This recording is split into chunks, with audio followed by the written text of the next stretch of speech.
To enter recovery mode on the Samsung A07, first of all, you have to connect this smartphone into your PC or into other smartphone. Take a look, like in my case. But you have to be connected with some other devices because without this, it's not gonna work. So now you have to just simply turn off your phone. So in this case, I'm gonna click and hold the power key and wait for this power off menu.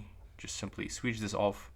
As you can see, we can find some lags over here, but once we actually turn it off, it will be gone. Wait until the Samsung logo disappear.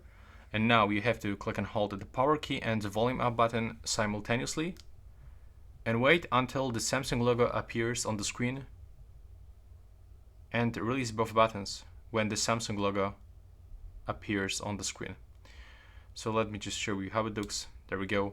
Now we have to release both buttons and just wait until we enter for the recovery mode.